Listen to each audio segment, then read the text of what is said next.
Bismillahirrahmanirrahim. Assalamualaikum warahmatullahi wabarakatuh. Innal hamdalillah nahmaduhu ta'ala wa nasta'inuhu wa nastaghfiruh wa na'udzu billahi min shururi anfusina wa sayyiati a'malina. Man yahdihillahu fala mudilla lahu wa man yudlil fala hadiya lahu. Ashhadu an la ilaha illallah wahdahu la syarika lahu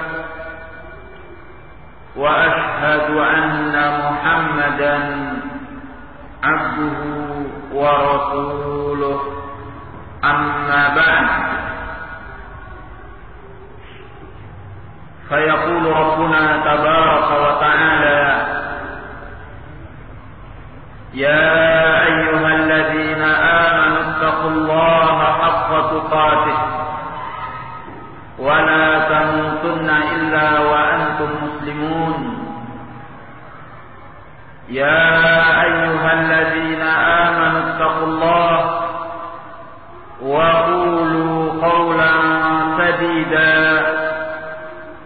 يصلح لكم أعمالكم ويغفر لكم ذنوبكم ومن يطع الله ورسوله فقد فاز فوزا عظيما.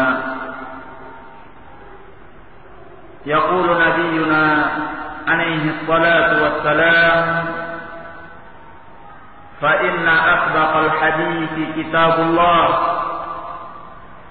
وخير الهدي هدي محمد صلى الله عليه وعلى آله وسلم وشر الأمور محدثاتها فإن كل محدثة بدعة وكل بدعة ضلالة وكل ضلالة في النار.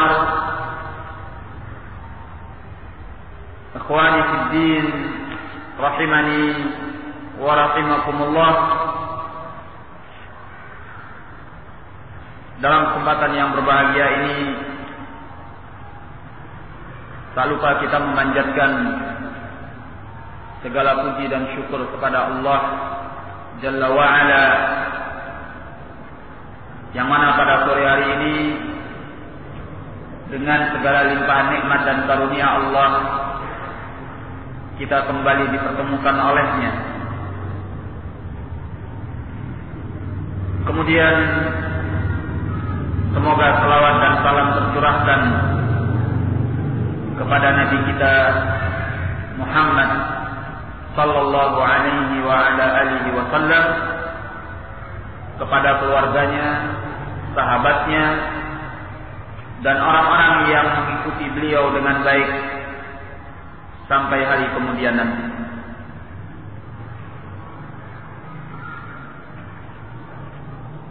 Kemudian sebagaimana biasanya, pada sore hari ini kita akan melanjutkan pelajaran kitab Tauhid karya Syekh Al-Imam Muhammad bin Abdul Wahhab rahimahullahu ta'ala, yang disertai dengan syarahnya oleh Syekh Ahmad bin Yahya An-Najmi rahimahullahu ta'ala. Kita telah sampai pada halaman yang ke-39. Kita berada pada bab ad-du'a ila syahadati an la ilaha illallah. Seruan kepada syahadat la ilaha illallah. Kita sudah membaca ayat dan hadis-hadis dalam bab ini. Kemudian kita juga sudah membaca masail, pelajaran-pelajaran yang bisa diambil dari ayat maupun hadis-hadis yang telah disebutkan. Maka pada kesempatan ini kita kembali melanjutkan. Kita akan membaca syarah Syekh Ahmad bin Yahya An-Najmi rahimahullah ta'ala. Qala Syekh Ahmad bin Yahya An-Najmi rahimahullah ta'ala, Asy-Syarh. Yaqulu Allah 'azza wa jalla li nabiyhi sallallahu alaihi wa ala alihi wa sallam. Allah Azza wa Jalla berfirman kepada nabinya sallallahu alaihi wa ala alihi wa sallam, qul lahum ya Muhammad, katakan kepada mereka wahai Muhammad. Pernyataan lahum ya Muhammad ini adalah tafsir dari Asy-Syaikh rahimahullah, karena ayatnya qul, artinya katakanlah. Siapa yang diperintahkan? Nabi kita Muhammad sallallahu alaihi wasallam. Jadi qul, katakanlah, ditafsirkan oleh beliau lahum ya Muhammad, kepada mereka, yaitu orang-orang musyrik.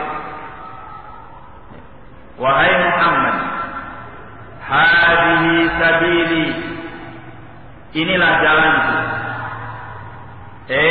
Maksudnya hadhihi tariqati, inilah tariqahku, jalanku. Wa hadza da'bi, inilah kebiasaanku. Apa itu? Ad'u ilallah, aku berdakwah kepada Allah. Maksudnya ila tauhidihi jalla wa ala bil ibadah, maksudnya berdakwah kepada mentauhidkan Allah jalla wa ala bil ibadah, dengan menyerahkan segala peribadatan.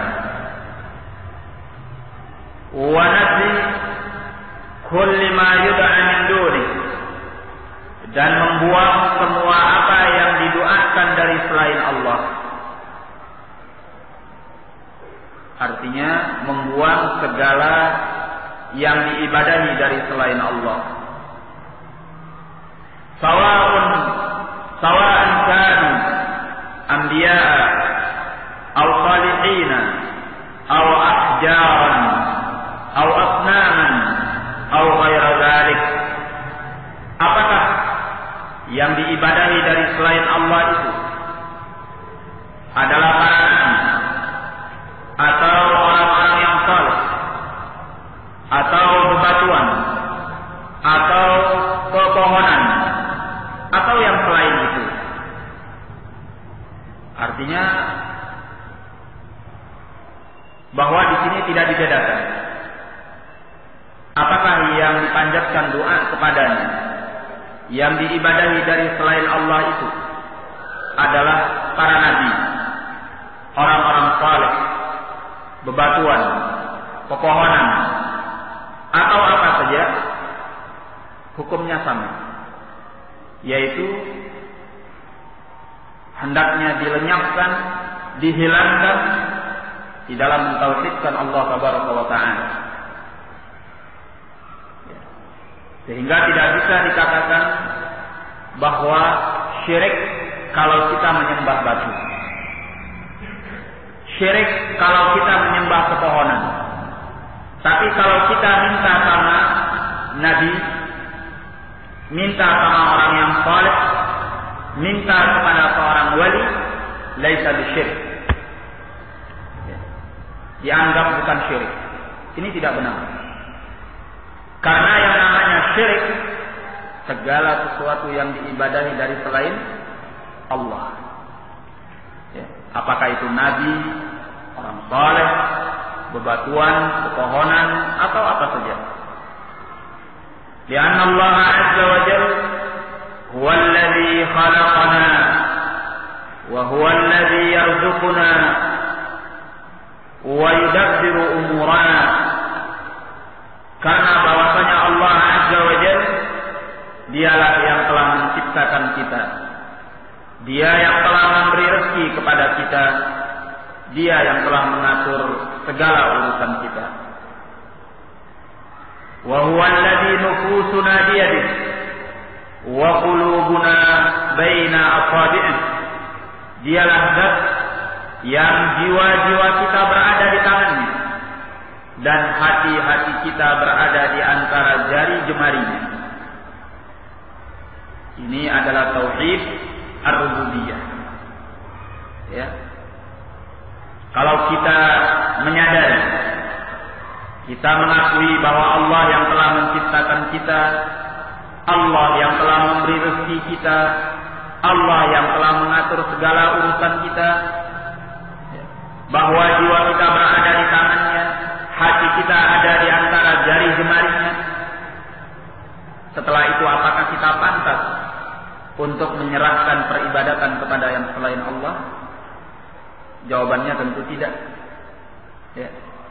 Makanya dinyatakan oleh para ulama bahwa orang yang mengimani tauhid ar-rububiyah itu berkonsekuensi dia mengimani tauhid al-uluhiyah. Nah, fala yajuzu an tusrafa al-ibadatu li ahadin siwa. Maka tidak boleh diserahkan peribadatan itu kepada seorang pun yang selain Allah. Wala yajuzu ayyuda'a ahadun ghairuh. Dan tidak boleh pula ada seorang yang dipanjatkan doa kepadanya selain Allah. Au yud'a ila ibadati ghairi, atau diajak kepada mengibadati yang selainnya. Kullu dzalika muharram la yajuzu fi'luh. Semua itu adalah perkara yang diharamkan, yang tidak boleh memperbuatnya.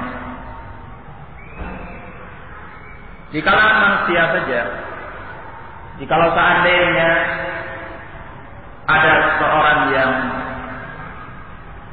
memberi kepada sesamanya, ya, dia memberi dana, dia memberi pakaian, dia memberi santunan, dia yang menghidupinya, ya, semua ditanggung olehnya. Bahkan dia yang mengatur urusan orang tersebut. Apakah layak orang itu berterima kasih kepada orang lain? Tentunya tidak. Dan sangat dianggap sebagai aib, sebagai celah, sebagai tidak pandai berterima kasih apabila orang itu berterima kasihnya kepada orang lain, bukan kepada orang yang telah membiayainya dan mengatur urusannya. Ini di kalangan makhluk. Bagaimana dengan Allah Tabaraka wa Ta'ala? Urusannya jauh lebih besar, urusannya jauh lebih agung, urusannya jauh lebih hormat dan lebih mulia. Maka tidak sepantasnya seorang hamba menyerahkan ibadah kepada selain Allah, setelah Allah yang memberikan segalanya kepada hamba itu, memberinya kehidupan, memberinya rezeki, memberinya segala apa yang dia butuhkan. Ya. Maka peribadatan kepada yang selain Allah adalah muharram. Bahkan tidak cukup dinyatakan muharram. Ya. Bahkan peribadatan kepada yang selain Allah itu adalah syirik. syirik yang tidak akan pernah diampuni oleh Allah Subhanahu wa ta'ala. Idzan fa'lamu ayyuhan nas anna hadha da'n wa hadhihi tariqati ad'u ila Allah. Jadi maka ketahuilah wahai sekalian manusia, inilah kebiasaanku, inilah jalanku, ad'u ila Allah, yang mana aku berdakwah kepada jalan Allah. Ana basiratin, di atas basirah, disebutkan di dalam sebuah penafsiran Ibn Abbas, maksudnya ala ilmin wa yaqin, di atas ilmu dan keyakinan. Diterangkan oleh beliau, min kitab Rabbi, di atas ilmu dari kitab Rabbku, yaitu Al-Quran. Aw ma auhahu ilayya minas sunnah, atau dari apa yang Allah wahyukan kepadaku dari sunnah. Sumbernya adalah Al-Quran wal hadis. Ana wa man ittaba'ani, aku dan orang-orang yang mengikuti aku. Maksudnya iqtadani fi hadzal thariq, aku dan orang-orang yang mentauladani aku di jalan ini. Jadi bagi orang-orang yang mengikuti sunnah Nabi sallallahu alaihi wasallam, maka di antara ajaran beliau adalah berdakwah kepada tauhid, mengajak untuk mengibadahi Allah dan meninggalkan segala perbuatan syirik. Ini adalah inti daripada dakwah.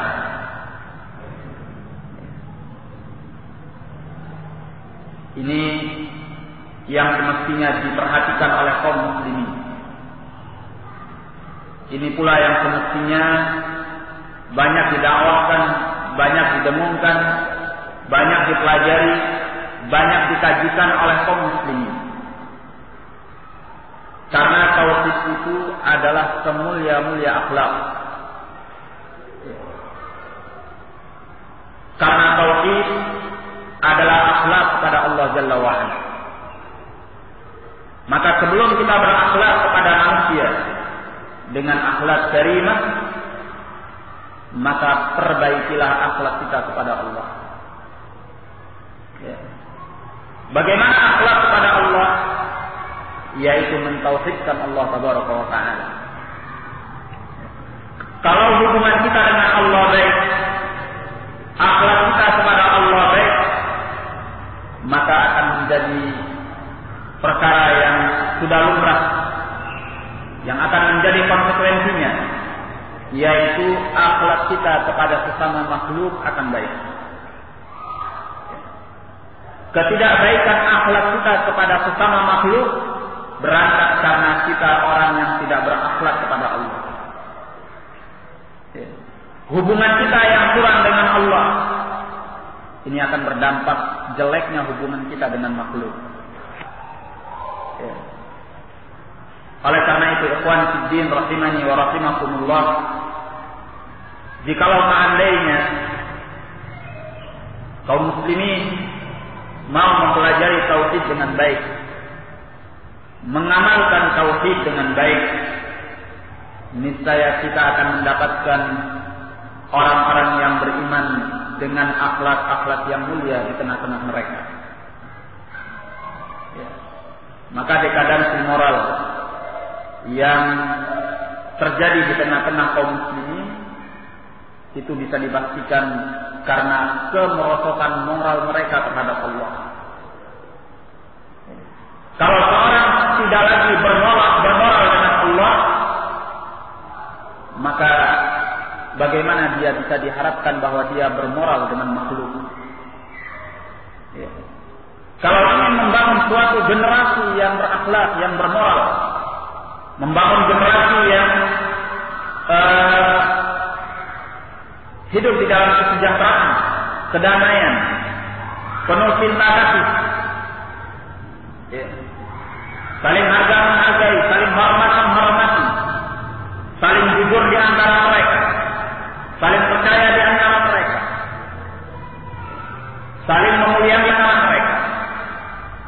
dan sebagainya, maka hendaklah dibangun di atas tauhid.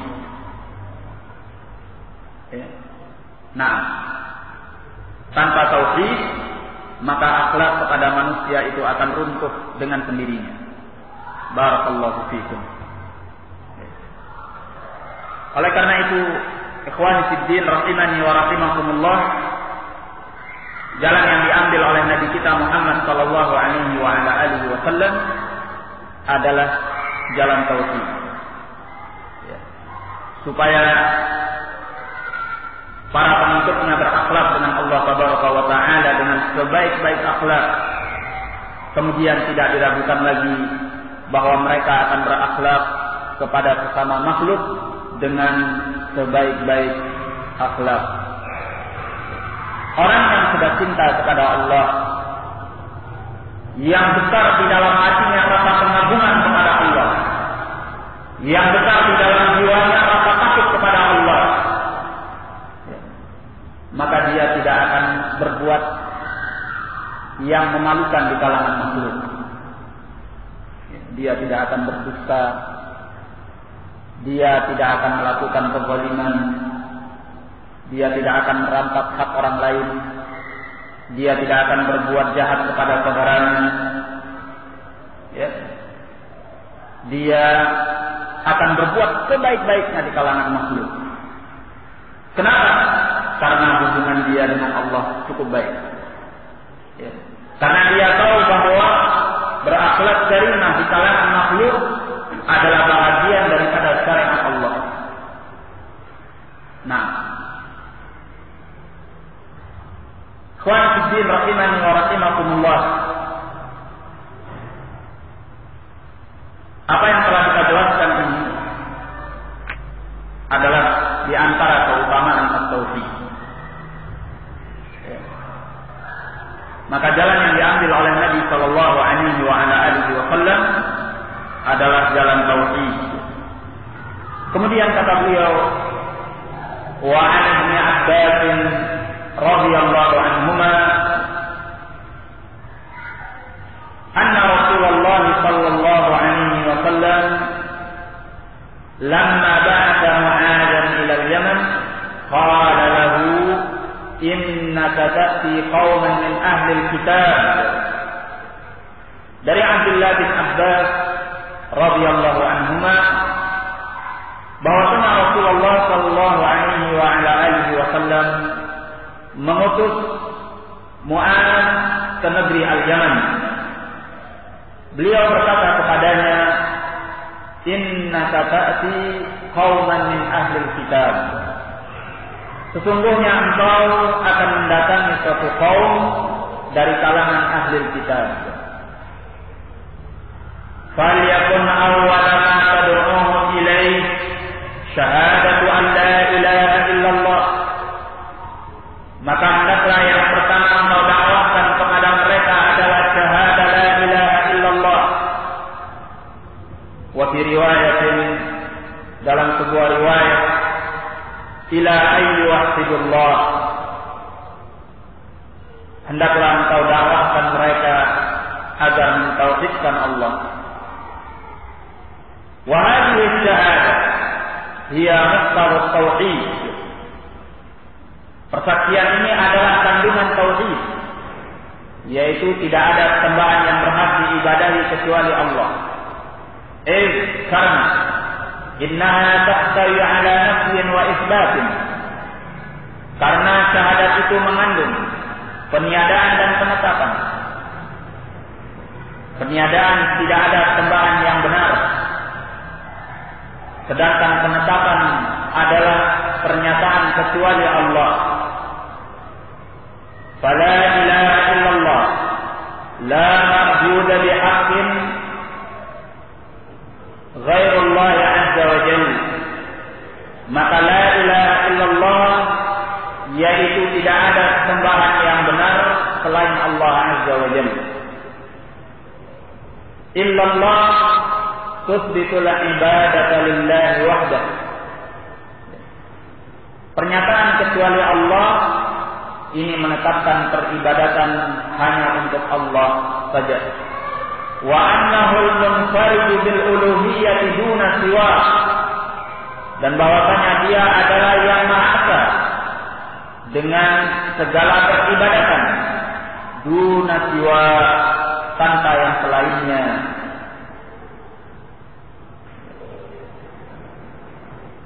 Ini yang disebut dengan tauhid al-uluhiyah, mengesahkan Allah tabaraka wa taala dalam perkara ibadah kepada Allah.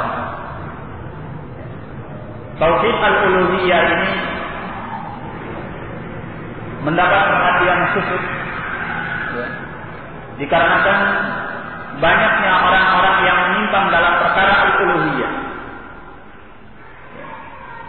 Bahkan perkara uluhiyah ini adalah perkara yang sangat kabur di kalangan sebagian kaum muslimin. Sehingga dampaknya apa? Dampaknya mereka tidak lagi mengibadahi Allah semata, tetapi bahkan mereka mengibadahi yang selain Allah dalam keyakinan bahwa mereka adalah mukminun yang bersyahadah la ilaha illallah. Sehingga dengan demikian perkara al-uluhiyah ini harus punya porsi yang besar di dalam kita mempelajarinya, demikian pula di dalam kita mentelaahnya, dan selanjutnya di dalam kita mendakwakannya, supaya perbuatan-perbuatan syirik bisa dihilangkan di tengah-tengah kaum muslimin. Dan yang membuat kita sangat perhatian kepada perkara al-uluhiyah, khususnya di masa ini, karena ternyata perbuatan-perbuatan syirik itu dikemas di dalam bentuk yang sangat menarik. Ya. Dikemas dalam bentuk yang banyak orang tidak menyadari bahwa itu adalah syirik. Kenapa? Karena mereka tidak tahu dengan baik apa itu tauhid dan apa itu perkara al-uluhiyah.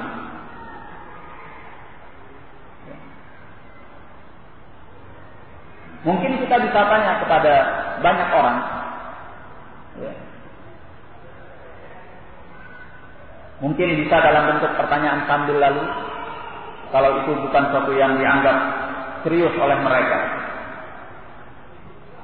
yang pada hakikatnya adalah perkara yang serius. Mungkin kita bisa tanya, apakah yang dimaksud dengan al-uluhiyah? Apa maksudnya bahwa kita hanya mengibadahi Allah dan tidak mengibadahi yang selainnya? Saya yakin banyak di antara mereka yang tidak mampu menjawabnya. Atau bahkan dia bingung dengan pertanyaannya, tidak mengerti. Karena jauhnya mereka dari perkara tauhid. Karena perkara tauhid itu adalah perkara yang sangat asing di tengah mereka. Dalam kondisi, dalam keadaan mereka adalah mukminun. Kalau ada yang menjawabnya di antara mereka, dia menjawab dengan sesuatu yang sangat samar, atau dengan sesuatu yang sangat sempit pemahamannya. Misalnya dia akan menjawab, mengibadahi Allah artinya kita sholat, kita zakat, kita puasa, kita haji, ya, niatnya untuk Allah. Tidak mengibadahi yang selain Allah, kita tidak boleh sujud sama patung berhala. Ya. Kita jangan seperti orang Buddha, jangan seperti orang Hindu, jangan seperti orang Nasrani yang mengibadahi Isa bin Maryam. Sebatas itu. Perkara-perkara yang sepintas kelihatannya benar. Iya. Tapi pemahamannya sempit kalau dilihat kepada praktek yang mereka lakukan. Ya. Terbukti orang yang menjawab dengan jawaban seperti ini, dia meminta kepada selain Allah, kepada wali, pada orang yang saleh. Tak jarang mereka mengundi nasibnya atau meramalkan nasibnya kepada para peramal. Iya. Tak jarang mereka menganggap adanya kualat, datangnya bahaya dengan sesuatu yang sama sekali tidak ada hubungannya. Dan masih banyak contoh-contoh yang lain yang menunjukkan bahwa mereka tidak mengerti apa itu tauhid dan apa itu syirik. Ya. Maka inilah pentingnya. Sehingga tidak benar kalau anggapan bahwa orang-orang Islam pada saat ini tidak butuh mempelajari al-uluhiyah. Karena periode mempelajari tauhid al-uluhiyah itu telah lewat. Yaitu di mana masa jahiliyah itu tidak ada. Sekarang adalah masa Islam. Benar bahwa sekarang adalah masa Islam. Tetapi banyak di antara mereka yang masih menganut pemahaman jahiliyah, yaitu pemahaman syirik. Ya. Bahkan tidak jarang sekarang kita melihat dukun pakai peci putih. Ya enggak? Meramalkan nasib orang. Ya. Dengan hitungan-hitungan angka, dengan cara-cara tertentu. Memulainya dengan membaca Bismillahirrahmanirrahim. Tapi dia dukun pada hakikatnya, meramalkan nasib orang. Kalau orangnya begini, lahir tanggal sekian, berarti ini begini, begitu. Oh, berarti orangnya demikian dan demikian, nasibnya nanti akan seperti ini, seperti ini. Banyak. Ya. Dan tidak mau mereka dikatakan sebagai musyrikun. Mungkin kita akan bisa dilempar sendal kalau kita mengatakannya sebagai musyrikun. Nah, jadi sangat samar, sangat kabur. Ya. Sampai-sampai bagi orang awam mereka tidak bisa membedakan mana yang tauhid, mana yang syirik, mana yang Islam, mana yang kufur. Inilah pentingnya mengapa kita harus mempelajari tauhid al-uluhiyah dengan porsi yang besar dan mendakwahkannya dengan porsi yang besar. Barakallahu fiikum. Qala wa fi riwayatin, di dalam sebuah riwayat, ila ayyuhillah, mengajak mereka agar mentauhidkan Allah. Maksudnya yubriduhu bil ibadah, supaya mereka mengesahkan Allah dalam perkara ibadah.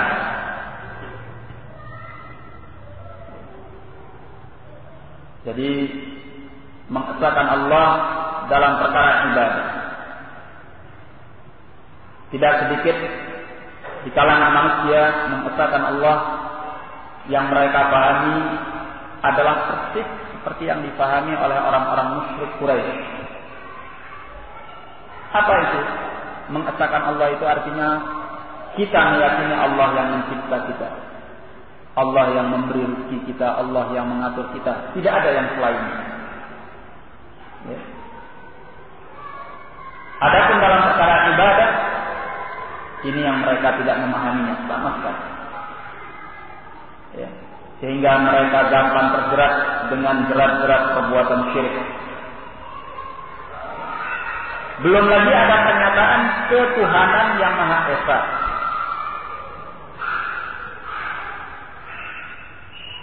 Ya. Pernyataan yang kontradiksi. Ketuhanan itu sendiri apa maksudnya? Maha Esa itu sendiri apa maksudnya? Ketuhanan itu menyatukan segala bentuk keyakinan agama terhadap Tuhan yang masing-masing. Yang Maha Esa itu satu artinya. Apakah itu mungkin? Nah, jadi demikian kaburnya, demikian samarnya perkara tauhid di tengah-tengah orang-orang yang mengaku Islam. Qala fa innahum ata'u kalidzalik,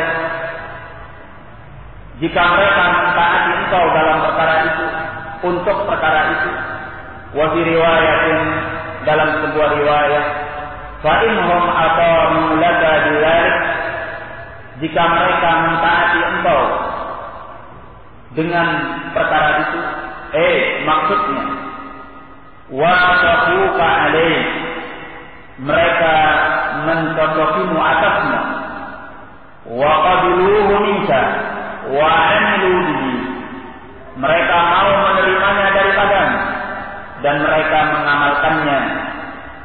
Fa'alimhum, maka ketahuilah, maka beritahukanlah kepada mereka, annallaha farada 'alaihim 5 shalawatin fi kulli yawmin wa layl, bahwasanya Allah tabaraka wa ta'ala mewajibkan atas mereka 5 shalawatin, salat yang 5 waktu, fi kulli yawmin wa laylah, pada setiap hari dan malamnya.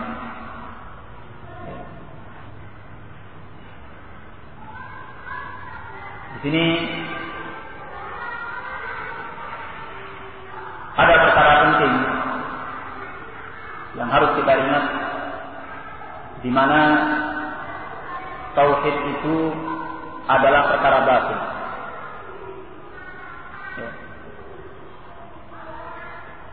Dan sebagai bentuk wujudnya ditampakkan dalam perkara-perkara lahiriyah, yaitu amalan-amalan yang zahir. Makanya di dalam hadis ini, pertama yang diajak kepada kita adalah mentauhidkan Allah, di mana kita meyakini kemahaesaan Allah dalam perkara ibadah. Kita ucapkan dengan lisan kita yakini dengan hati kita, kemudian sebagai konsekuensinya kita amalkan dengan anggota-anggota badan kita. Bagaimana bentuk amalannya? Di antara yang diwajibkan oleh Allah adalah salat yang 5 waktu. Maka salat yang 5 waktu ini akan berbeda-beda nilainya Allah, tergantung dengan tauhid kita kepada Allah Tabaraka wa Ta'ala. Tauhid akan menjadikan salat yang 5 waktu ini adalah sedekat-dekatnya peribadatan yang mendekatkan kita kepada Allah.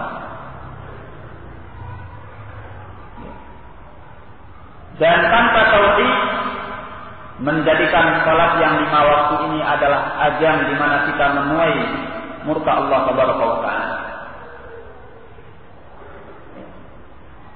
Kita contohkan, jika seandainya ada seseorang yang ibadahi Allah Tabaraka wa Ta'ala dengan tauhidnya yang baik, yang bagus,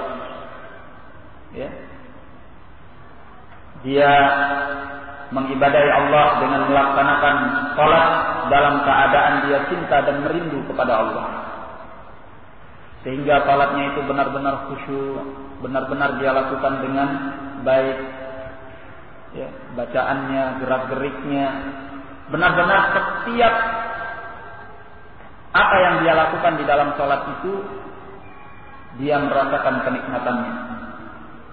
Dia merasa sedemikian dekat dengan Allah Tabaraka wa Ta'ala. Maka salat ini menjadi pendekatan diri yang luar biasa kepada Allah. Karena dia adalah ajang munajat antara seorang hamba dengan Allah. Tatkala hamba itu mengatakan alhamdulillahi rabbil alamin, apa kata Allah? Majjadani abdi, hambaku telah memujiku. Jadi ada sebenarnya interaksi antara hamba dengan Allah Tabaraka wa Ta'ala. Kita menyadarinya atau tidak? Nah, tapi jikalau seandainya seorang hamba itu melaksanakan salat yang 5 waktu ini dalam keadaan tidak membawa tauhid,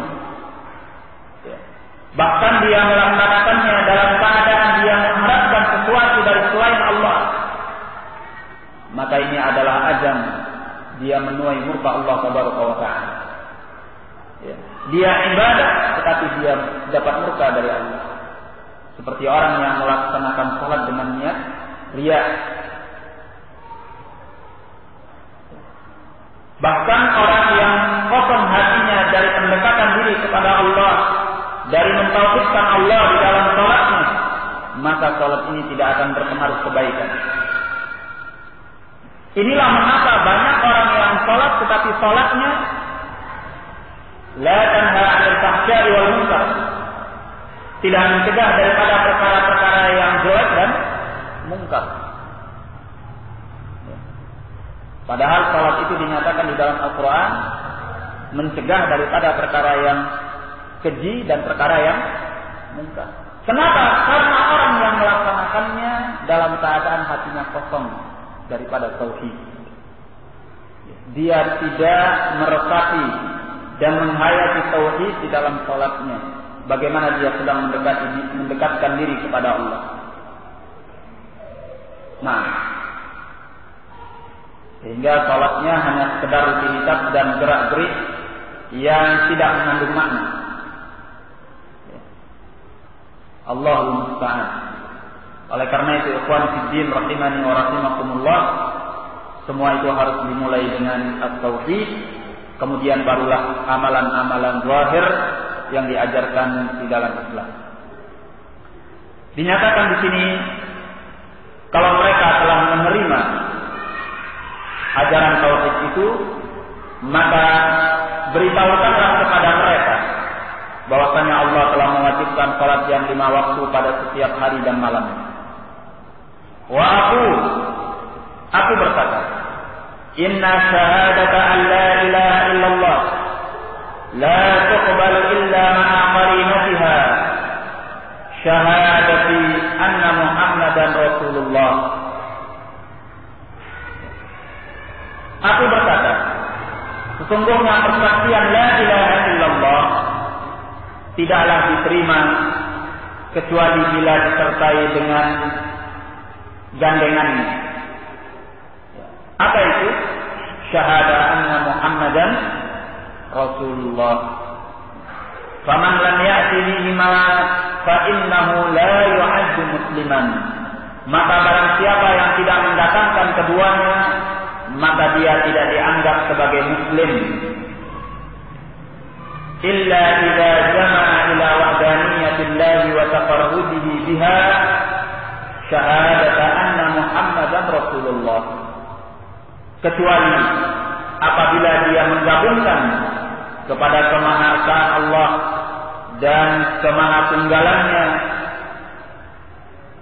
dia gabungkan dengan syahadah anna Muhammadan Rasulullah. Fa in huwa fa'ala syahadatain bi an i'taqadahuma fi qalbihi wa nataqahuma bi lisanihi fa huwa al-muwahhidul munqad. Jika dia melaksanakan 2 syahadat ini dengan dia meyakini keduanya di dalam hatinya, kemudian mengucapkan keduanya dengan lisannya, maka dialah seorang muwahhid yang patuh. Wa yatba'u dzalika al-'amalu bil jawarihi lil a'mal al-muqtadiyah li hatayn asyhadatayn. Kemudian mengiringi hal itu adalah mengamalkan dengan anggota-anggota badan untuk amalan-amalan yang dituntut oleh kedua syahadat ini. Nah, jadi 3 perkara ini harus ada. Pertama, meyakini dengan hati. Ya. Kedua, mengucapkan dengan lisan.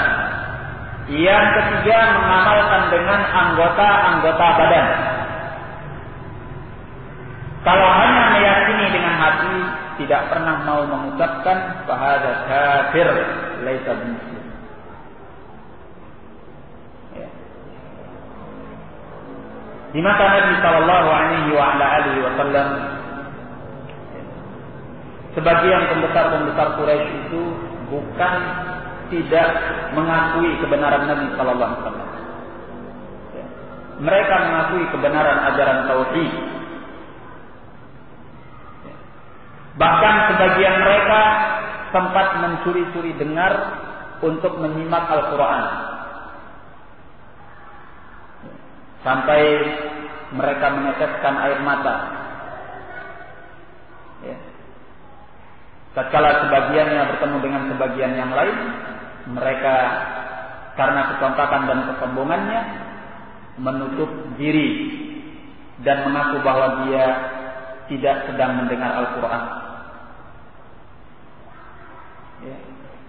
Apa yang menyebabkan mereka sampai mengucurkan air mata? Karena mereka mengakui akan kebenaran Al-Quran. Ya.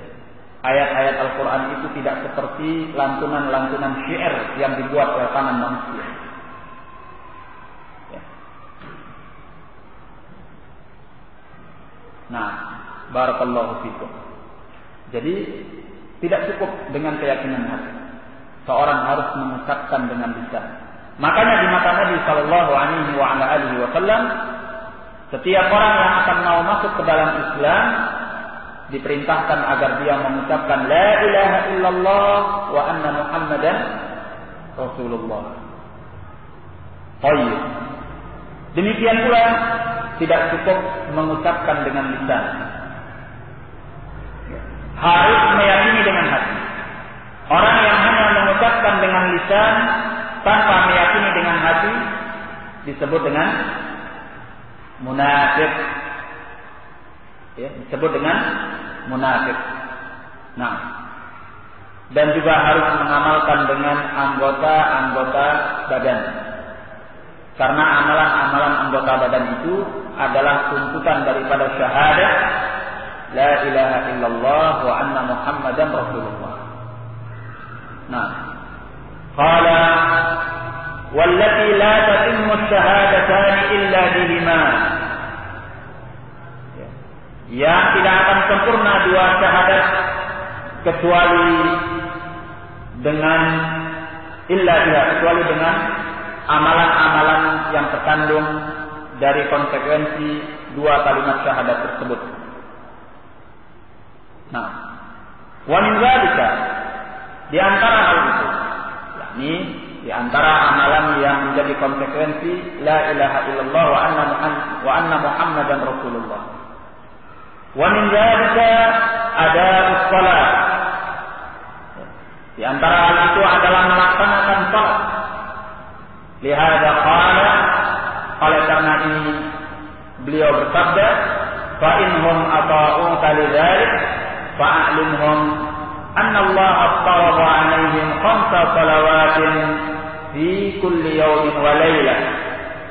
Jika mereka mentaatimu untuk hal yang demikian itu, yakni untuk mentauhidkan Allah, untuk mengikuti la ilaha illallah wa anna Muhammadan Rasulullah, maka beritahukan kepada mereka bahwasanya Allah itu mewajibkan atas mereka salat yang 5 waktu pada setiap malam dan siangnya. Bahkan salat yang 5 waktu ini adalah tiang agama, ya, imaduddin. Ya, as-salat imaduddin, yang merupakan tiang agama. Ya, bukti yang paling konkret, bukti yang paling tampak dari keislaman seseorang. Ya. Nah,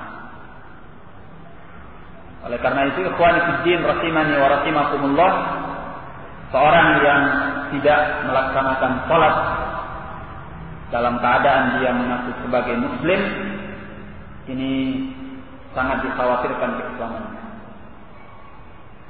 Ya, sangat dikhawatirkan keislamannya. Apalagi semasa Islamnya dia tidak pernah salat sama sekali. Ya, ini oleh sebagian para ulama dikafirkan. Ya, karena dalam sebuah riwayat disebutkan bahwa pemisah antara kekafiran dengan keislaman adalah as-salat. Nah, atau salatnya tidak rutin. Terkadang salat, terkadang tidak.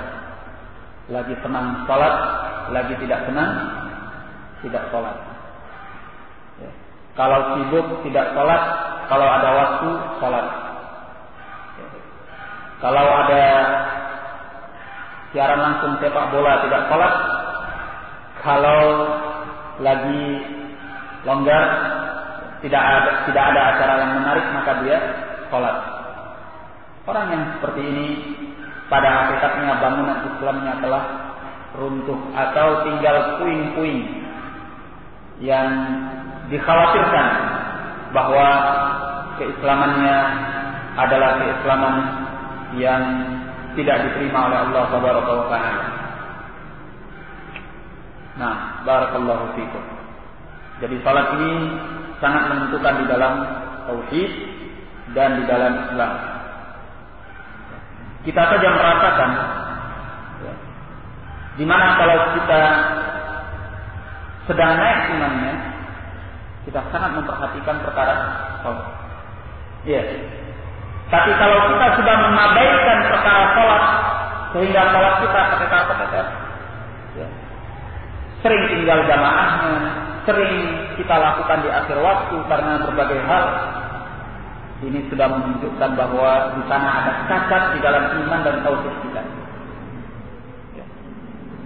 Sehingga kalau tauhid kita sedang bagus, sedang baik, iman kita sedang naik, ya, salat kita mesti akan bagus. Ya.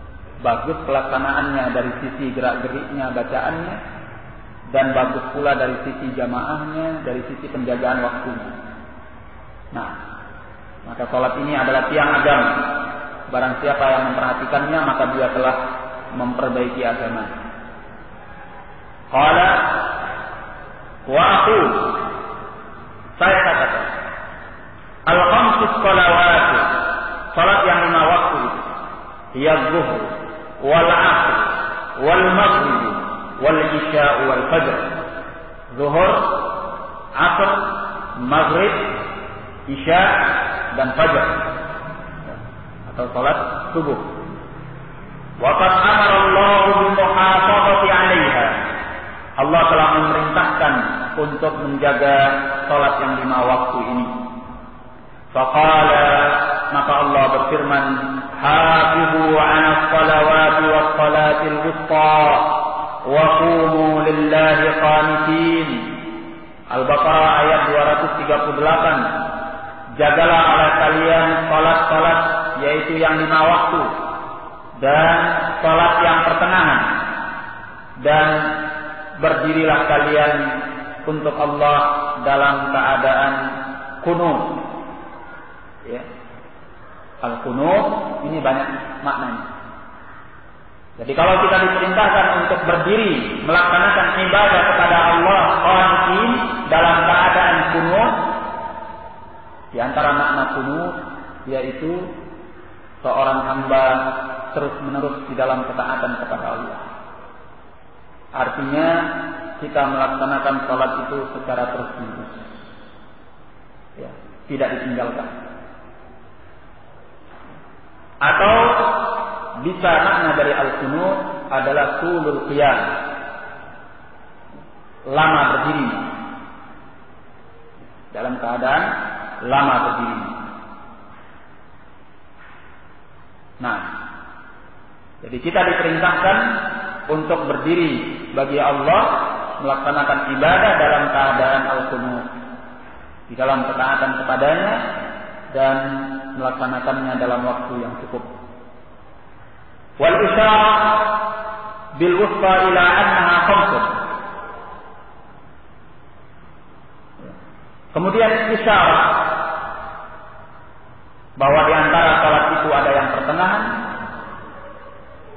menunjukkan bahwa salat itu ada 5. Sehingga ada yang pertengahan. 2, 1 di tengahnya. Ya. Mana yang pertengahan? Wal wusta hiyal asr. Yang pertengahan itu adalah asr. Ya. Kenapa pertengahan? Kenapa dia pertengahan? Kenapa kan zuhur atau maghrib? Karena hitungannya salat di awal siang adalah salatul fajr. Ya. Kemudian masuk di tengah siang yaitu zuhur. Ya. Kemudian sholat di awal malam adalah maghrib. Di tengah malam adalah isya. Pertengahannya yaitu al-asr. Ya. Di waktu di mana berada di akhir siang dan ketika menuju kepada awal malam. Nah, barakallahu. Li'annaha tawaqqafat baina salatay al-fajr wa adh-dhuhr fi an-nahar. Karena salat asar itu berada di tengah antara dua salat, yaitu salat fajar dan zuhur di siang hari. Wal maghrib wal isya fil lail. Maghrib dan isya di malam hari. Ya. Dua di siang hari yaitu fajar dan zuhur. Dua di malam hari yaitu maghrib dan isya. Pertengahannya adalah al-asr. Wal amru bi hadhihi al-khamsi as-salawati amrun bi kulli ma yalzamu laha min syara'ita wa fara'idha wa wajibat. Perintah untuk menjaga salat yang 5 waktu ini merupakan perintah untuk menjaga setiap apa yang harus di dalam salat, yaitu syarat-syaratnya, kewajiban-kewajibannya, dan fardu-fardunya. Ya. Maka kita harus melaksanakan salat itu dengan sebaik-baiknya. Ya. Menunaikan syaratnya, menunaikan rukunnya, menunaikan kewajibannya. Nah, maka orang yang melaksanakan sebaik-baik salat, insyaallah ta'ala, itu menunjukkan bahwa dia memiliki tauhid yang baik. Ya. Karena tanpa tauhid, seorang tidak akan mampu melaksanakan salat dengan sebaik-baiknya. Barakallahu fiikum. Kemudian beliau berkata, fa innahum aqamu kalidzalik. Dan perkara yang penting untuk diingat di dalam perkara salat ini,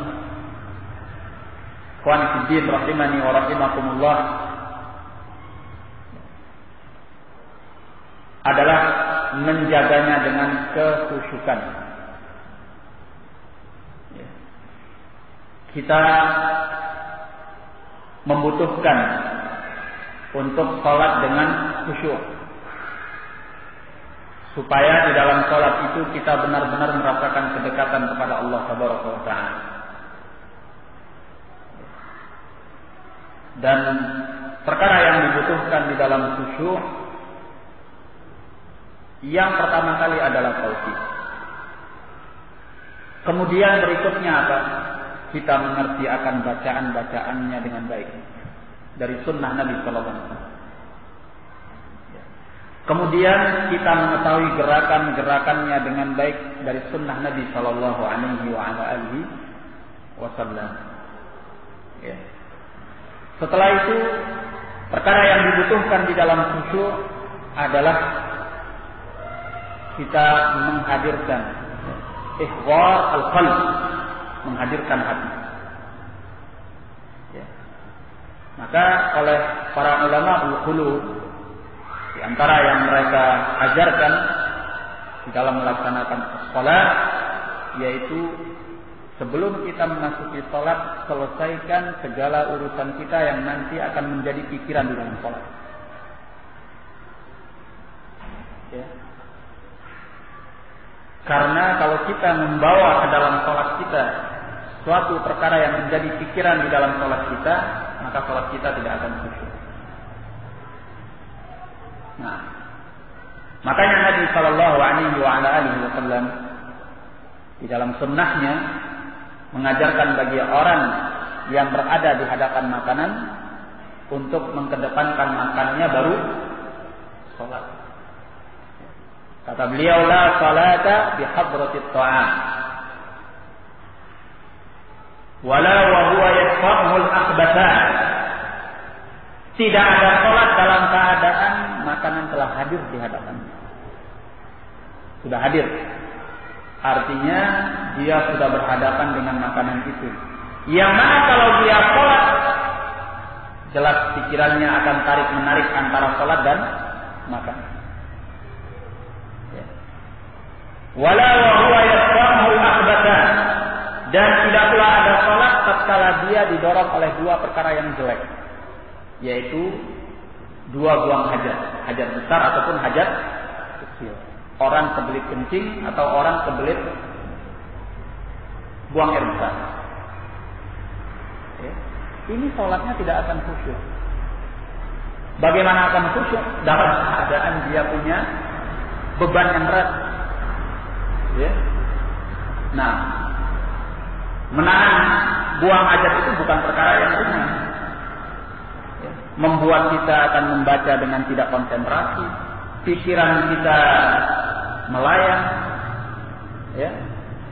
kita juga tidak bisa tenang di dalam berdiri, di dalam rukuk, di dalam sujud, karena kita bergerak sana dan kemari untuk menahan hajat tersebut supaya tidak keluar, dan gitu. Ini. Maka diajarkan kepada kita, kalau ada sesuatu yang bisa segera diselesaikan yang akan mengganggu kita di dalam salat, selesaikan segera. Sehingga tidak membawa pikiran di dalam salat. Ini pentingnya untuk ihwar al-qalb, menghadirkan hati. Di antara perkara yang tidak kalah pentingnya, yaitu apa ya, kawan? Mengerti bacaan salat itu dengan maksudnya. Supaya kita membaca sesuatu yang kita mengerti apa yang kita ucapkan. Ini membantu sekali untuk ihwar al-qalb, menghadirkan hati. Bagaimana kita akan bisa konsentrasi sepenuhnya untuk menghadirkan hati kita di dalam salat dalam keadaan kita mengucapkan sesuatu yang asing, yang kita tidak mengerti apa maksudnya. Nah, kalau kita mengerti apa maksudnya, maka kita akan bisa menghadirkan hati, karena kita tahu apa yang kita baca. Di samping itu kita akan merasakan kedekatan dengan Allah. Nah, tatkala kita membaca misalnya Alhamdulillahirabbil alamin Ar-Rahmanir Rahim, kalau kita tahu artinya, kita teringat dengan perkara-perkara tauhid. Alhamdulillah. Apa maksudnya Alhamdulillahirabbil alamin Ar-Rahmanir Rahim Maliki Yaumiddin Iyyaka na'budu. Kita tahu apa maksudnya. Demikian pula ketika kita membaca surat, katakan misalnya surat Al-Zalzalah, idza zulzilatil ardu zilzalaha wa akhrajatil ardu athqalaha wa qala al-insanu ma laha, dan selanjutnya. Kalau kita tahu apa maksudnya, apa artinya, kita akan bisa menghadirkan hati dan kita bisa khusyuk. Kita bisa mengambil pelajaran dalam salat itu. Maka mungkin akan mudah membuat kita barangkali mengucurkan air mata ketika kita salat karena takut kepada Allah. Nah, ketika salat itu memiliki pengaruh yang besar ke dalam jiwa kita seperti ini, maka salat itu tanha 'anil fahsya wal munkar. Nah, kalau kita tidak tahu apa yang kita baca, mungkin ada orang yang menangis dalam salatnya padahal dia tidak mengerti apa yang dia baca, tapi pengaruhnya kurang. Kenapa engkau menangis wahai fulan? Iya, saya menangis karena bacaan imamnya bagus. Atau saya menangis ya karena orang lain nangis.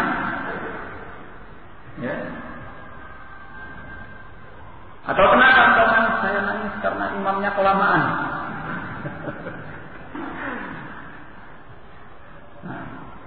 Nah, ini penting, sehingga tatkala kita mengikuti ritual salat ini dalam keadaan kita mengikutinya dengan khusyuk, tauhid yang ada di dalamnya benar-benar kita bisa menghayatinya dengan ihwarul qalb, menghadirkan hati. Barakallahu fiik. Saya kira kita cukupkan dulu sampai di sini. Allahu a'lam. Wabillahi taufiq wal hidayah. Assalamualaikum warahmatullahi wabarakatuh.